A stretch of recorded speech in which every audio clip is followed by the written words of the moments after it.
Sasha, how do you feel first match on hard courts and also first match with the serve clock? How was that out there for you? I mean, I feel good. I lost 3 games, so it was not bad. I mean, all in all, it was a good match. I mean, I've practiced a lot, so I feel like I'm in a good shape again. So we'll see what the next few matches hold. I mean, the next one will be interesting, but and about the shot clock, I mean, I really don't care about it, to be honest. I don't think I've served once under 20 seconds. So it was, for me, it's there, but it's not really there. I was curious about how frustrating it was last night, kind of on and off the court with the rain, but also about the moment that the wave was happening in the stands, and sort of what was going through your mind as you saw those fans doing that. It was nice. It was nice to see that they're still in such a good mood at 1 a.m. or whatever it was. So there's not a lot of people out there, but the ones that were real tennis fans. So we appreciate that. Alex, your next opponent, you're playing him for your first time at the ATP level. Curious what you might know about him and how much you're looking forward to that. Yeah, as you said, I don't know him much because it's the first time we play, but I mean, look, it's going to be very, very interesting for our family. I mean, it's a special day because not a lot of families can say that 2 brothers played against each other on such a high level in one of the biggest tournaments in the world. So it's going to be special. Obviously, we both want to win. Obviously, there's no, we won't give each other anything, but it's going to be interesting, definitely. In the past year and a half, and since you've won the title here even, so much has changed for you in your game as you've been improving it and winning more and more. How much has your family been a constant for you, and what has their kind of support meant to you in that time? No, it's been great, but not only over the last year, but throughout my whole career, and I don't think that will ever change. Has anything changed since Misha got married? You guys don't live together anymore, right? No, he bought himself a new apartment in Monaco. I'm on the way of buying myself an apartment in Monaco, so kind of a little bit, going our own ways, but we're still very close. He has his first child on the way in the next few weeks, so it's going to be also interesting. It's a new part of his life, so we'll always still be there. But obviously, he's going to have his own family now, so you gotta respect that. Obviously, you haven't taken the court yet against him, but do you think this will be maybe the most nervous you've ever been in a match playing against your brother, just based on who's on the other side? I mean, brothers, and when you talk to the Williams sisters, for example, they say it's just another match, but is that going to be in the case in your side? No, I mean, it's definitely not just another match, I think, for both of us. But I don't think if I'll be nervous. I don't know. We'll see tomorrow, but we still play doubles today. And then I think we're both going to prepare for tomorrow the way we both best can. Hi, Sasha. Congratulations on your win this evening. You've played Malik, I think, 4 times now in your career. How would you characterize your rivalry with him, or at least, I guess it's not a rivalry per se, but you've become accustomed to playing him, and for someone who's like him, who's been on the tour for a long time, from playing an opponent like him? The last time I played him was here, 2 years ago?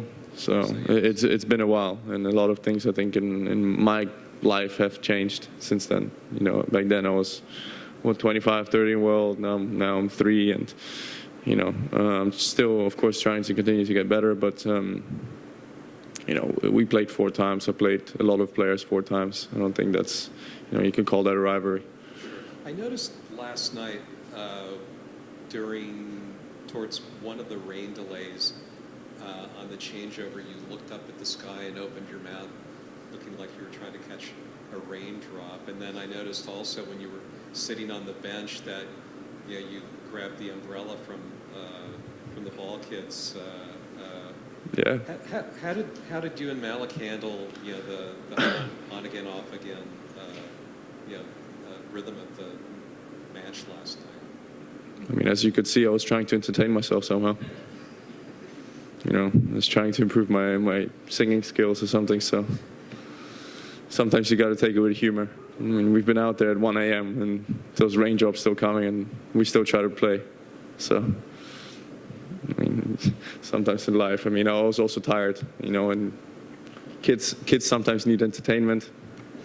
I was the kid in this scenario, and I tried to entertain myself, so that's what happened. You were, the photos of you working with Ivan Lendl. Sorry? Ivan Lendl, and you were working some together after Wimbledon? Just 3 days. How did that come about, and what did you do with No, him? we just tried 3 days. I know him for a long time. He's a good friend of me, a good friend of Jess Green, of my family, and he just came down to Florida. We did 3 days together. Was that just the end? For now, yes. I don't know what will happen, but if something changes in my coaching staff, I will let you know. Just to the right of Ben here. When you and Misha were kids growing up, did you ever talk about when, let's say, you might play each other in practice, that you were pretending it was a particular tournament, or discuss the possibility of one day, wouldn't it be great if we played each other in the pros? And if so, was there a particular place that you... Yeah, we played the final of Wimbledon a few times in our backyard. That was the place. I was about 12. He was 22. It was a lot of fun. I don't think I've ever won, so hopefully it'll change. It's also a hard court. I'm not that good. He's better on grass than me. Next question, please. This is a question about sort of a little bit about identity and generations. Like, obviously, you qualified for the Next Gen finals last year, but passed that up to go to the World Tour finals. I'm curious, and who wouldn't? But I'm curious about whether you think of yourself as belonging to a generation, how important, your peers are, like your age peers are to you, or whether you think the whole kind of notion of generations in tennis is sort of artificial. Look, at the end of the day, we all play against each other. It doesn't matter how old you are. It doesn't matter, when you start playing tennis. It matters what your ranking is at that day and what, how well you play. And that's it. We don't play under 21 turns. We don't play under 18 turns anymore. We all one big group. A 36-year-old Federer can still play me, or can play even a younger player than me. So, tennis doesn't have age. It's more. Obviously, the Next Gen finals is a great thing for the upcoming players and to get them know them better a little bit. And I think the ATP is doing a great job with that. But I'm not thinking of myself, I'm 21 years old, I'm still young. Let Federer and Nadal finish their careers, and then I'll be world number one somehow. That's not how I think. I'm trying to find ways to be better than them. That's what I'm thinking about. And as I said, I don't wake up in the morning thinking, oh, I'm 15 years younger than Federer. It's not how it is. It's, as I said, we're all one big group and we all play each other. No age boundaries. It doesn't matter how tall you are. It doesn't matter, who you are. It doesn't matter what country you're from. We all play, the same sport, and we all have the same opportunity to play each other. One more on facing Misha. When you were growing up, given the age difference, I'm sure he handled you easily once upon a time on the court, but I'm curious, as you were growing up, where you benefited most from having a brother like that with that skill set, and you were able to maybe try to catch up to him. I mean, he used to always practice with me even when I was, 13, 14 years old. So that's something that I don't think any junior had.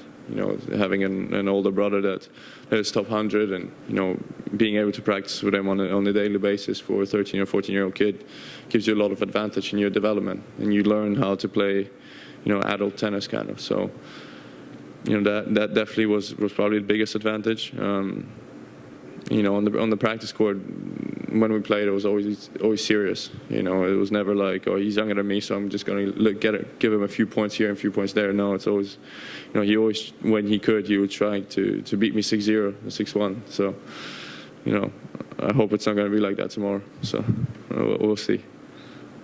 Last couple of questions, please. Hey, what do you think of the atmosphere and the fans here in D.C.? No, I love it. But I've said it a few times before. I think DC is a great crowd, and obviously, even late at night they were kind of pumped to see tennis, and they're real tennis fans. So I love coming back here, and I love playing. So that's why I'm here right now. Yes, actually, one more question. Russian. Okay. So yes, if it's possible to answer both, maybe in Russian and English. So about facing Misha, who wanted this match to happen more, you or Misha? Thank you. Who wanted to? God, my God. We both wanted to win, and at some point play each other. That was our goal. Now we won one match. It was kind of early in the draw. We would rather play the final, but this is how it is, and we will be very motivated to play each other, I think, tomorrow.